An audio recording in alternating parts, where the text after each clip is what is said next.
Hola, bienvenido a Economía Real, un programa desarrollado por YES Escuela de Negocios y Yemol TV para ayudar en sus finanzas personales. En este capítulo, y acercándonos hacia final de año, hablaremos de las expectativas del valor del dólar de aquí a lo que queda del mismo, para lo cual me encuentro en compañía de Rafael Garay. ¿Cómo está, Rafa? ¿Cómo estás, Alejandro? Gracias por la invitación. Muchas gracias a ti, agradecemos tu presencia. Bueno, vamos a la nota de respaldo y posteriormente entramos en materia. La volatilidad de los mercados sigue sin respuestas. Ayer el dólar terminó con fuertes ganancias ante la caída del precio internacional del cobre por una baja en la demanda china. El dólar se cotizó en 482 pesos comprador y 483 pesos vendedor en el mercado local, tras registrar un alza de casi 6 pesos en relación al cierre del día anterior, hasta llegar a su mayor nivel en más de 2 meses. ¿Qué va a pasar con el dólar? ¿Debe el Banco Central intervenir en el mercado de esta divisa? ¿Cuál es el costo de una maniobra de este tipo?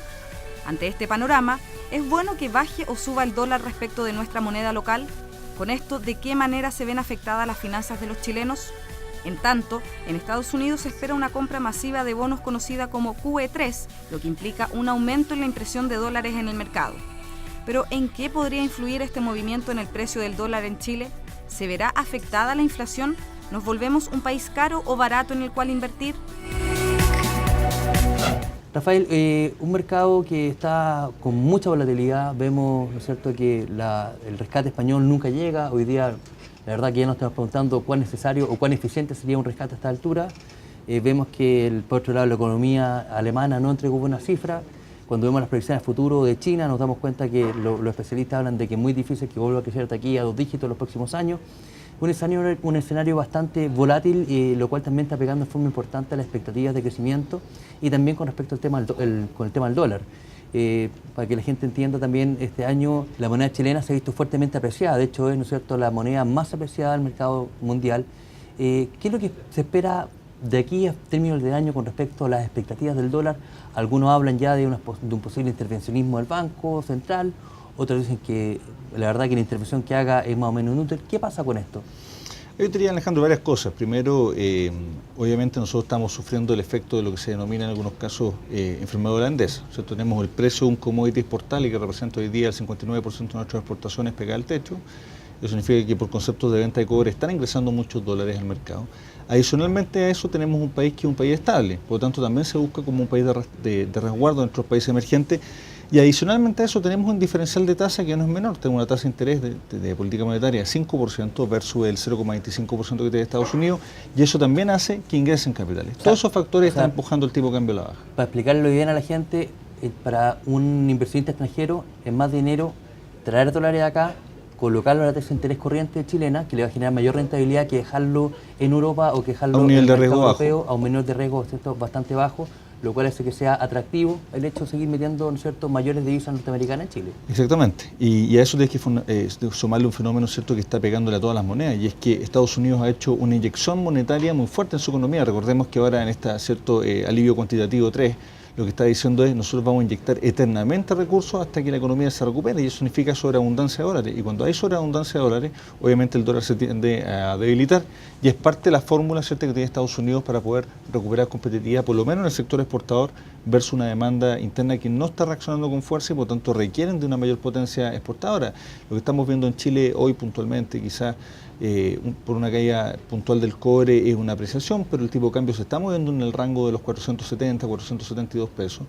Y se abre obviamente la discusión respecto a si va a existir o no va a existir intervención por parte del Banco Central. Bueno, generalmente dicen que la economía americana, para poder salir de sus crisis, como que se apoya en las cabezas del resto de la economía, ¿no? O sea, y eso pasa por una fuerte emisión de divisas. Bueno, hay que recordarle a la gente que por, ¿no es cierto?, la Segunda Guerra Mundial, la gran ganancia que tuvo, ¿no es cierto?, Estados Unidos fue que efectivamente ellos son, ¿no es cierto?, la moneda de cambio universal y no requieren respaldar la emisión de su dinero, ¿no es cierto?, en función con... Tiene el señoreaje, como se conoce en la economía, ¿cierto? Ahora, la situación es compleja, porque nosotros tenemos un sector exportador que está golpeado. Recordemos, las exportaciones en el último mes cayeron un 9%. Y sin embargo, la cifra de IMASEC no evidencia eso, el crecimiento no evidencia eso. Tenemos una economía que crece 6,2% en el último IMASEC, pero yo creo que un IMASEC que, siendo una buena cifra, es bastante peligroso, porque un IMASEC en el cual caen 9% las exportaciones y el consumo se dispara un 11,9%, por lo tanto, está desbalanceado. Al digregar, lo importante del IMASEC es digregar, ¿no es cierto?, cómo se estructura esto. ¿No? Exactamente, entonces yo creo que hay que mirarlo con cuidado. El presidente Piñera señaló en Enagro, ¿cierto?, que no va a haber intervención ni tipos de cambio diferenciados, me parece bien. Ahora, el Banco Central también, Rodrigo Vergara, su presidente, ha de alguna manera manifestado la intención de intervenir, y yo creo que existe un nivel de intervención. Y ese nivel de intervención está en el rango de los 460, 461 pesos, donde creo que se va a hacer una acción eficiente, poco eficiente, esa es la verdad. Pero por lo menos políticamente eso es sostenible. Porque la última intervención del Banco Central para intervenir la caída de la divisa norteamericana fue hace un par de años atrás, y la verdad que el efecto que tuvo fue bastante bajo. O sea, fue un esfuerzo económico, o sea, no solamente es poco efectivo, sino que además también es muy costoso para el país, ¿no? Fue una pérdida patrimonial. Hay dos tipos de efectos, ¿cierto? Hay una que es una pérdida patrimonial por parte del Banco Central, ¿cierto?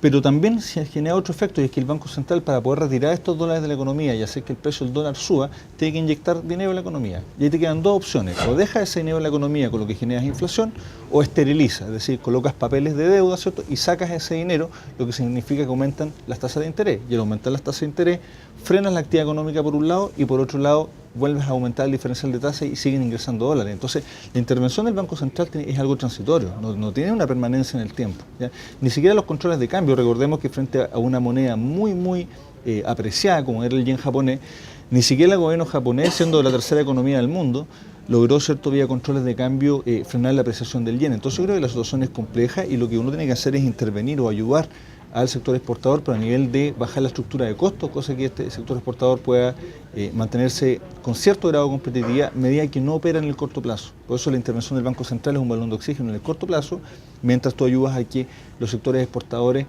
obtengan ganancias de competitividad, cosa que no va a pasar antes de 3 o 4 años. Porque es importante, mucha gente dice, pero es bueno que el dólar caiga, ¿no es cierto?, porque me puedo comprar los bienes importados más baratos, me puedo ir de vacaciones al exterior más barato. Pero también, obviamente, tiene la otra cara, primero que nada, como todos hablaban ampliamente, el sector exportador, pero también un tema que nos vamos transformando en una economía más cara. Entonces, no es tan eficiente ahora, ¿no es cierto?, traer divisas internacionales a producir productos acá, porque a la larga va a ser más caro que producirlo en cualquier otra economía de la región que tenga, ¿no es cierto?, índices de cobre, claro, índices de dólar más barato, ¿no? Somos un país más caro, ¿cierto?, porque nuestra moneda es mucho más fuerte. Somos un país que es menos atractivo para el turismo, porque es un país que es más caro. Y por otro lado, yo creo que el efecto que la gente tiene que entender, porque muchas veces no se entiende o se critica mucho cuando el sector exportador reacciona por el efecto del tipo de cambio, pero hay que entender lo siguiente: una caída del 9% de las exportaciones significa que se está vendiendo menos en volumen y en precio. Eso va a afectar al sector exportador, y lo que va a pasar al final con el sector exportador es que se va a debilitar y va a empezar a generar desocupación. Y Chile está con buenos niveles de ocupación hoy día, pero eso no se va a mantener en la medida que el sector exportador se siga debilitando, como se ha estado debilitando, yo diría, en los últimos 12 meses por lo menos. La pregunta de esto, Rafa, es ¿cómo se sale de esto? Mira, respecto a tratar de influir sobre el tipo de cambio, no hay ninguna posibilidad que sea permanente en el mediano plazo. Hay algunos países que han probado fórmulas mixtas como tipos de cambio fijo para el sector exportador y diferenciado. Argentina lo usó durante mucho tiempo, terminó siendo un desastre. En este minuto nunca ha sido un muy buen referente tampoco el mercado argentino, ¿no? Claro, entonces lo que nosotros tenemos es sobreabundancia de divisa, eso no se va a acabar en ningún caso, digamos, y estamos bastante atrapados por el precio del cobre alto, y estamos bastante atrapados por los diferenciales de tasa de interés. Y ojo, yo creo que lo peor de este fenómeno aún no se ha visto. Hay mucho dinero que se colocó o que se emitió por parte de los bancos centrales, tanto en el caso de Estados Unidos, el Banco Central japonés, el Banco Central chino y el Banco Central europeo, que es dinero que han tomado las instituciones financieras pero que no ha llegado al mercado. Cuando ese dinero llegue masivamente al mercado, por ejemplo, Chile va a tener flujos mayores incluso de inversión tipo capitales golondrina, lo que obviamente va a empujar aún más el tipo de cambio hacia abajo, pero aparte de eso se da un fenómeno muy complejo, que es inflación. Pues si se genera inflación, yo estoy pensando en inflación a nivel internacional, pero también obviamente un componente local. Con la inflación el Banco Central va a tener que subir las tasas de interés.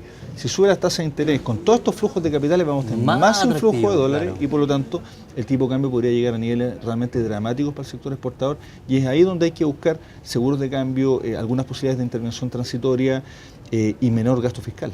Yo creo que el menor gasto fiscal es lo que le puede dar espacio al sector exportador de gozar de un tipo de cambio más alto.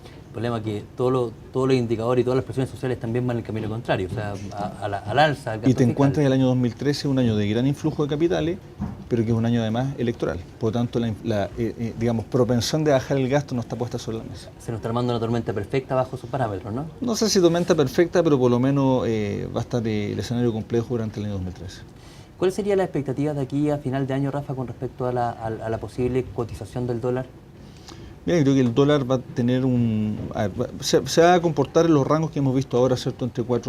Yo diría entre 4.68 y 4.78. Creo que ese es el rango, independiente que estos últimos días puede romper los 4.80 por una cuestión puntual del cobre. Hacia fin de año se genera un efecto de mayor demanda por dólares, y tiene que ver básicamente con el periodo de Navidad, compras masivas de dólares para traer importaciones que son liquidadas y vendidas, ¿cierto?, durante el periodo navideño, y eso puede hacer empujar un poquito el tipo de cambio, pero lo va a hacer empujar de manera, yo diría, transitoria, artificial, seguramente durante diciembre, algo muy distinto a lo que estamos teniendo hoy en día, y después cuando nos encontremos enero y febrero con flujos de capitales y con mayor turismo, nuevamente vamos a tener el problema del tipo de cambio bajo.